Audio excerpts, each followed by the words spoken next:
नमस्कार साईं भक्तों। आज हम श्री साईं सच्चरित्र के अध्याय 9 का अध्ययन करने जा रहे हैं। सच्चिदानंद सतगुरु साईनाथ महाराज की जय।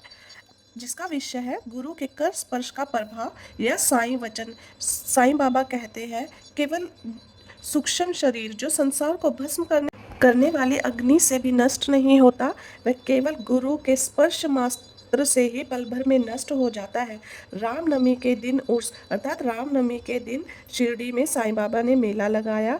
चंदन समारोह आयोजित किया गया। मेले का प्रबंध किसने और कब किया? उस रामनवमी का परस्पर समन्वय। मस्जिद का कायाकल्प अर्थात शिरडी के साईं बाबा की मस्जिद का जीर्णोद्धार। अब हम प्रत्येक विषय का विस्तार से अध्ययन करेंगे। गुरु के कर स्पर्श का प्रभाव है साईं वचन। सतगुरु के कर स्पर्श की शक्ति महान आश्चर्यजनक है। सूक्ष्म शरीर जो संसार को भस्म करने वाली अग्नि से भी नष्ट नहीं होता है, वह गुरु के कर स्पर्श से पल भर में नष्ट हो जाता है।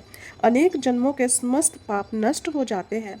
ऐसे व्यक्ति जिन्हें धार्मिक और ईश्वरीय प्रसंगों में पूर्ण अरुचि है, उनके भी मन स्थिर हो जाते हैं। श्री साईं बाबा के मनोहर रूप के दर्शन कर कंठ प्रफुल्लता से रुंध जाता है। आंखों से अश्रुधारा प्रवाहित होने लगती है और जब हृदय भाव से भर जाता है, तब स्वयं भाव की जागृति होकर आत्मानुभव के आनंद की प्रतीति होने लगती है।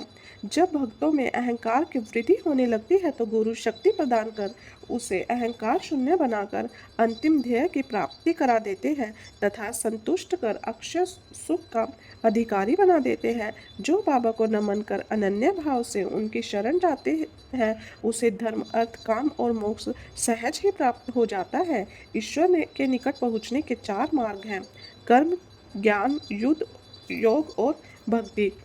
इन सब में भक्ति मार्ग अधिक कंटाकीर्ण, गड्ढों और खाइयों से परिपूर्ण है, परंतु यदि सतगुरु पर श्रद्धा रखकर गड्ढों खाइयों से स्वयं को बचाते और पदानुक्रमण करते हुए सीधे अग्रसर होते जाओगे, तो ध्येय की प्राप्ति हो जाएगी। भक्तों के कल्याणार्थ श्री साईं बाबा ने स्वयं जिन वचनों से आश्वासन दिया था, वे इस प्रकार है: मेरे भक्तों के घर अन्न तथा वस्त्रों का कभी अभाव नहीं होगा। यह मेरा वैशिष्ट्य है कि जो भक्त मेरी शरण आ जाते हैं और अंतकरण से मेरे उपासक हैं, उनके कल्याणार्थ मैं सदैव चिंतित रहता हूँ। कृष्ण भगवान ने भी गीता में यही समझाया है, इसलिए भोजन तथा वस्त्र के लिए अधिक चिंता न करो। यदि कुछ मांगने की अभिलाषा है, तो ईश्वर को ही मांगो। सांसारिक मान व उपाधियां त्याग कर ईश कृपा तथा अभयदान प्राप्त करो और उन्हीं के द्वारा सम्मानित हो। सांसारिक साधनों से कुमार्गामी मत बनो। अपने इष्ट को दृढ़ से पकड़े रहो। समस्त इंद्रियों और मन को ईश्वरीय चिंतन में लगाओ। किसी पदार्थ के प्रति आकर्षित न हो। सदैव मेरे स्मरण में मन को लगाए रखो, ताकि वह देह संपत्ति व ऐश्वर्य की ओर प्रवृत्त न हो तथा चित्त स्थिर, शांत व निर्भय हो जाएगा। इस प्रकार की मन स्थिति प्राप्त होना इस बात का प्रतीक है कि वह सुसंगति में है। यदि चित्त की चंचलता नष्ट न हुई, तो उसे एकाग्र नहीं किया जा सकता। अगला विषय है रामनवमी के दिन उर्स अर्थात मेले का आयोजन। शिरडी में रामनवमी उत्सव का पूर्ण विवरण साईं लीला पत्रिका 1925 के पृष्ठ 197 पर प्रकाशित हुआ था। यहाँ सार रूप में दिया जा रहा है। कोपर गांव में एक इंस्पेक्टर श्री गोपाल राव गुण थे।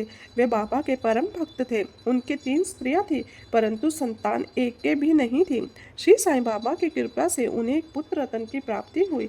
इस प्रसन्नता के उपलक्ष्य में सन 1897 में उन्हें विचार आया कि शिरडी में मेला अर्थात उर्स भरवाना चाहिए। उन्होंने यह विचार शिरडी के अन्य भक्त तात्या पाटिल, दादा कोते पाटिल और माधव राव के समक्ष प्रकट किया। उन सभी को यह विचार बहुत अच्छा लगा तथा उन्हें बाबा की भी स्वीकृति प्राप्त हो गई। उर्स भरने के लिए सरकारी आज्ञा आवश्यक थी, इसलिए एक प्रार्थना पत्र इंस्पेक्टर के पास भेजा गया, परंतु ग्राम कुलकर्णी के आपत्ति करने से स्वीकृति प्राप्त न हो सकी, परंतु पुनः प्रयत्न करने पर स्वीकृति प्राप्त हो गई। बाबा की अनुमति से रामनवमी के दिन मेले का आयोजन किया गया। ऐसा लगता है कि कुछ सोचकर ही बाबा ने स्वीकृति दी थी, अर्थात उर्स व रामनवमी उत्सव के एकीकरण से हिंदू मुस्लिम एकता पुष्ट होगी। भविष्य में यह उद्देश्य सफल भी रहा, लेकिन अब कठिनाई जल के अभाव की थी। गांव में केवल 2 ही कुएं थे, जिनमें से एक तो प्राय सूख जाया करता था और दूसरा जल खारा था। बाबा ने खारे कुएं में पुष्प डालकर उसके खारे जल को मीठा बना दिया, लेकिन एक कुएं का जल कितने लोगों को पर्याप्त हो सकता था, इसलिए तात्या पाटिल ने बाहर से जल मंगवाने का प्रबंध किया। लकड़ी व बांसों की कच्ची दुकानें बनाई गई तथा कुश्तियों का भी आयोजन किया गया। गोपाल राव के एक मित्र दामू अन्ना का कासार अहमदनगर में रहते थे। वे भी संतानहीन होने के कारण दुखी थे। श्री साईं बाबा की कृपा से उन्हें भी एक पुत्र रत्न की प्राप्ति हुई थी। श्री गुरु ने उनसे एक ध्वज देने को कहा। एक ध्वज जागीरदार श्री नाना साहेब निमोणकर ने भी दिया। ये दोनों ध्वज बड़े समारोह के साथ गांव में से निकाले गए और अंत में उन्हें मस्जिद, जिसे बाबा द्वारका माई के नाम से पुकारते थे, उनके कोनों पर फहरा दिए गए। यह कार्यक्रम आज भी पूर्वतः जारी है। ओम साई राम। चंदन समारोह। यह समारोह कोरहल के एक मुस्लिम भक्त श्री अमीर शक्कर दलाल के मस्जिद की उपज थी। प्राय इस प्रकार का उत्सव सिद्ध मुस्लिम संतों के सम्मान में ही किया जाता है। बहुत सा चंदन घिसकर और बहुत सी चंदन धूप थालियों में भरी जाती है तथा लोबान जलाते हैं और अंत में उन्हें मस्जिद में पहुंचाकर जुलूस समाप्त हो जाता है। इस उत्सव का प्रबंध प्रारंभिक 3 वर्ष तक श्री अमीर शक्कर ने किया और इसके पश्चात उनकी धर्मपत्नी ने किया। इस प्रकार हिंदुओं द्वारा ध्वज व मुसलमानों द्वारा चंदन का जुलूस एक साथ निकाला जाने लगा। यह परंपरा आज भी यथावत जारी है। मेले का प्रबंध। रामनवमी का पावन दिन श्री साईं बाबा के भक्तों को अति प्रिय था। इस अवसर पर बाहर से अनेक कार्य तात्या पाटिल और भीतर के कार्य को श्री साईं बाबा की एक परम भक्त महिला राधा कृष्ण माई संभालती थी। इस अवसर पर उनका निवास स्थान अतिथियों से परिपूर्ण रहता और उन्हें सब लोगों की आवश्यकताओं का भी ध्यान रखना पड़ता था। साथ ही वे मेले की समस्त आवश्यक वस्तुओं का भी प्रबंध करती थी। दूसरा कार्य जो वे स्वयं खुशी से किया करती थी वह था मस्जिद की सफाई करना, चूना पोतना आदि। मस्जिद का आंगन तथा दीवारें निरंतर धूनी जलने के कारण काली पड़ गई थी। जब रात्रि को बाबा चावड़ी में विश्राम करने चले जाते तब वे यह कार्य कर लिया करती थी। समस्त वस्तुएं धूनी सहित बाहर निकालनी पड़ती थी और सफाई व पुताई हो जाने के पश्चात पूर्वतः सजा दी जाती थी। बाबा का अत्यंत प्रिय कार्य गरीबों को भोजन कराना भी इस कार्यक्रम का एक अंग था। इस कार्य के लिए वृहद भोज का आयोजन किया जाता था। यह सब कार्य राधा कृष्ण माई के निवास स्थान पर ही होता था। अनेक धनी व श्रीमंत भक्त इस कार्य में आर्थिक मदद करते थे। मेले के प्रबंध में अनेक स्वयंसेवक भी सक्रिय भाग लेते थे। उर्स व रामनवमी का परस्पर समन्वय। सारा कार्यक्रम इसी प्रकार ठीक ढंग से चलते रहे। धीरे धीरे मेले की महिमा बढ़ती गई। सन 1911 में इस कार्यक्रम में एक परिवर्तन हुआ। एक भक्त कृष्णराव जोगेश्वर भीम अमरावती के दादा साहेब खापड़े के साथ मेले के एक दिन पूर्व शिरडी के दीक्षित वाड़े में ठहरे। जब वे दालान में लेटे हुए थे, लक्ष्मण राव उपनाम काका महाजनी पूजन सामग्री लेकर मस्जिद की ओर जा रहे थे। तब दोनों में विचार विनिमय होने लगा कि शिरडी में उर्स व मेला ठीक रामनवमी के दिन ही बढ़ता है। इसमें अवश्य ही कोई गूढ़ रहस्य है। रामनवमी का दिन हिंदुओं को बहुत ही प्रिय है। कितना अच्छा हो यदि रामनवमी उत्सव का भी शुभारंभ कर दिया जाए। काका महाजनी को यह विचार अच्छा लगा। अब मुख्य समस्या हरिदास के मिलने की थी, जो इस शुभ अवसर पर कीर्तन व ईश्वर गुणगान वाद कर सके। परंतु भीष्म ने इस समस्या को हल कर दिया। उन्होंने कहा कि मेरा स्वरचित राम आख्यान जिसमें राम जन्म का वर्णन है तैयार हो चुका है। मैं उसका कीर्तन करूँगा और तुम हारमोनियम पर संगत करना तथा राधा कृष्ण माई सूंठवड़ा तैयार कर देगी। फिर वे दोनों शीघ्र ही बाबा की स्वीकृति प्राप्त करने हेतु मस्जिद गए। बाबा तो अंतर्यामी थे, उन्हें अब ज्ञान था कि वाड़े में क्या क्या हो रहा है। बाबा ने महाजनी से प्रश्न किया कि वहाँ क्या चल रहा था। इस आकस्मिक प्रश्न से महाजनी घबरा गए और बाबा के शब्दों का अभिप्राय न समझ सकने के कारण वे स्तंभ रह गए। तब बाबा ने भीष्म से पूछा कि क्या बात है। भीष्म ने रामनवमी उत्सव मनाने का विचार बाबा के समक्ष प्रस्तुत किया तथा स्वीकृति देने की प्रार्थना की। बाबा ने भी सहर्ष अनुमति दे दी। सब भक्त अति प्रसन्न हुए और राम जन्मोत्सव मनाने को तैयारियां होने लगी। दूसरे दिन रंग बिरंगी झंडियों से मस्जिद सजा दी गई। श्रीमती राधा कृष्ण माई ने एक पालना लाकर बाबा के आसन के सामने रख दिया और फिर उत्सव प्रारंभ हो गया। भीष्म कीर्तन करने को खड़े हो गए और महाजनी हारमोनियम पर उनकी संगत करने लगे। तभी बाबा ने महाजनी को बुलवा भेजा। महाजनी को शंका हुई कि बाबा उत्सव मनाने की आज्ञा देंगे भी या नहीं, परंतु जब वे बाबा के समीप पहुंचे तो बाबा ने उनसे प्रश्न किया कि यह सब क्या है, यह पालना क्यों रखा गया है। महाजनी ने बतलाया कि रामनवमी का कार्यक्रम प्रारंभ हो गया है, इसी कारण यह पालना यहाँ रखा गया। बाबा ने निरंबर पर से 2 हार उठाए, उनमें से एक हार उन्होंने काका जी के गले में डाल दिया तथा दूसरा भीष्म के लिए भेज दिया। फिर कीर्तन प्रारंभ हो गया। जब कीर्तन समाप्त हुआ तब श्री राजा राम की उच्च स्वर से जय जयकार हुई।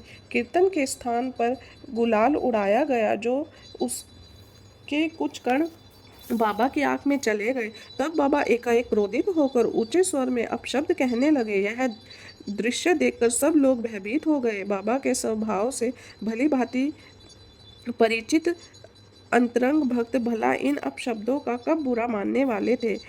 बाबा के इन अपशब्दों को उन्होंने आशीर्वाद माना। उन्होंने सोचा कि आज भगवान राम का जन्मदिन है, अतः रावण का नाश, अहंकार एवं दुष्ट प्रवृत्ति रूपी राक्षसों के संहार के लिए बाबा का क्रोध आना उचित ही है, इसलिए वे सब स्तंभ ही रहे। इधर रामकृष्ण माई भी भयभीत थी कि कहीं बाबा पालना न तोड़ डाले, इसलिए उन्होंने काका महाजनी से पालना हटाने को कहा, परंतु बाबा ने ऐसे करने से उन्हें रोक दिया। कुछ समय बाद बाबा शांत हो गए और उस दिन की महापूजा और आरती का कार्यक्रम निर्विघ्न संपन्न हो गया।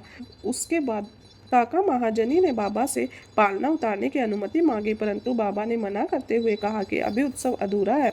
अगले दिन गोपाल का उत्सव मनाया गया। तब बाबा ने पालना उतारने की आज्ञा दे दी। उत्सव में दही मिश्रित पोहा एक मिट्टी के बर्तन में लटका दिया जाता है और कीर्तन समाप्त होने पर वह बर्तन फोड़ दिया जाता है तथा प्रसाद के रूप में वह पोहा सबको वितरित कर दिया जाता है। दिन के समय 2 ध्वजों का जुलूस और रात्रि के समय चंदन का जुलूस बड़ी धूमधाम और समारोह पूर्वक निकाला गया। तब से ही उर्स रामनवमी के उत्सव में परिवर्तित हो गया। अगले वर्ष सन 1912 में रामनवमी के कार्यक्रमों में वृद्धि होने लगी। श्रीमती राधा कृष्ण माई ने चैत्र मास की प्रतिपदा से नाम सप्ताह प्रारंभ कर दिया। लगातार दिन रात 7 दिन भगवत नाम लेना नाम सप्ताह कहलाता है। सब भक्त इसमें कर्म से भाग लेते थे। वे भी प्राय काम सम्मिलित हो जाया करती थी। देश के सभी भागों में रामनवमी का उत्सव मनाया जाता है, इसलिए अगले वर्ष हरिदास से मिलने की कठिनाई पुनः उपस्थित हुई, परंतु उत्सव के पूर्व ही यह समस्या हल हो गई। 5-6 दिन पूर्व महाजनी की बाला बुआ से अकस्मात भेंट हो गई। बुआ साहेब आधुनिक तुकाराम के नाम से प्रसिद्ध थे। इस वर्ष कीर्तन का कार्य उन्हीं को सौंपा गया। अगले वर्ष 1913 में श्री हरिदास वृहद सिद्ध कवटे ग्राम में प्लेग का प्रकोप होने के कारण अपने गांव में हरिदास का कार्य नहीं कर सकते थे। इस वर्ष वे शिरडी में आए। काका साहेब दीक्षित ने उनके कीर्तन के लिए बाबा से अनुमति प्राप्त की। बाबा ने भी यथेष्ट पुरस्कार दिया। सन 1914 में हरिदास की कठिनाई बाबा ने सदैव के लिए हल कर दी। उन्होंने यह कार्य स्थायी तौर पर दास गणु महाराज को सौंप दिया। यह ध्यान देने योग्य है कि जुलूस तथा उत्सव में हिंदू और मुसलमान दोनों ही साथ साथ कार्य करते थे, परंतु आज तक उनमें कोई विवाद नहीं हुआ। ओम साई राम। मस्जिद का कायाकल्प। जिस प्रकार उर्स या मेला भरवाने का विचार सर्वप्रथम श्री गोपाल गुण के मन में आया था, उसी प्रकार मस्जिद के जीर्णोद्धार का विचार भी सर्वप्रथम उन्हीं के मन में आया था। उन्होंने इस कार्य के निमित्त पत्थर एकत्रित कर उन्हें वर्गाकार करवाया, लेकिन इस कार्य का श्रेय नाना साहेब चांदोरकर को मिला और फर्श के कार्य का श्रेय काका साहेब दीक्षित को मिला। प्रारंभ में बाबा ने इस कार्य के लिए स्वीकृति नहीं दी, परंतु स्थानीय भक्त महालसापति के आग्रह से बाबा की स्वीकृति प्राप्त हो गई और एक रात में ही मस्जिद का पूरा आंगन बन गया। अभी तक बाबा एक टाट के टुकड़े पर ही बैठते थे, अब उस टाट के टुकड़े को वहां से हटाकर उनके स्थान पर एक छोटी सी गद्दी बिछा दी गई। सन 1911 में सभा मंडप भी परिश्रम पूर्वक ठीक कर दिया गया। मस्जिद का आंगन बहुत छोटा तथा असुविधाजनक था। काका साहेब दीक्षित आंगन का विस्तार करके उसके ऊपर छप्पर बनवाना चाहते थे। आवश्यक द्रव्य व्यय कर उन्होंने लोहे के पंखे, बल्लियां व कैंचियां खरीदी और कार्य भी प्रारंभ हो गया। दिन रात परिश्रम कर भक्तों ने लोहे के खंभे जमीन में गाड़े। जब दूसरे दिन बाबा चावड़ी से लौटे तो उन्होंने उन खंभों को उखाड़ कर फेंक दिया और क्रोधित हो गए। वह एक हाथ से खंभा पकड़कर उसे उखाड़ने लगे और दूसरे हाथ में उन्होंने तख्ते का साफा उतारकर उसमें आग लगाकर गड्ढे में फेंक दिया। बाबा के नेत्र क्रोध के कारण धधकते अंगारे की भांति लग रहे थे। कोई भी उनकी ओर देखने का साहस नहीं जुटा पा रहा था। सब भयभीत थे कि अब क्या होगा। बाबा के एक कोड़ी भक्त भागोजी शिंदे कुछ साहस कर आगे बढ़े, पर बाबा ने उन्हें पीछे धकेल दिया। माधवराव की भी वही दशा थी। बाबा उनके ऊपर भी ईंट फेंकने लगे। जो भी उन्हें शांत करने गया उसकी वही दुर्दशा हुई। क्रोध शांत होने पर बाबा ने एक दुकानदार को बुलाया और एक जरीदार फेटा खरीदकर अपने हाथों से उसे तात्या के सिर पर बांधा, जैसे उन्हें विशेष सम्मान दिया गया हो। यह विचित्र व्यवहार देखकर भक्तों को आश्चर्य हुआ। वे समझ नहीं पा रहे थे कि किस अज्ञात कारण से बाबा इतने क्रोधित हुए। उन्होंने तात्या को क्यों पीटा और उनका क्रोध परंतु क्यों शांत हो गया। बाबा कभी कभी अति गंभीर तथा शांत मुद्रा में रहते थे और बड़े प्रेम पूर्वक वार्तालाप किया करते थे, परंतु अचानक ही बिना किसी कारण वे क्रोधित भी हो जाया करते थे। आज का अध्याय समाप्त हुआ। पहले अध्याय से 9 अध्याय तक सप्ताह पारायण का पहला विश्राम माना जाता है। ओम साई राम। जय साई राम। साईं बाबा जो भी आपके इस अध्याय को पढ़े या सुने उसकी मनोकामना पूर्ण करना प्रभु। ओम साई राम। जय साई राम।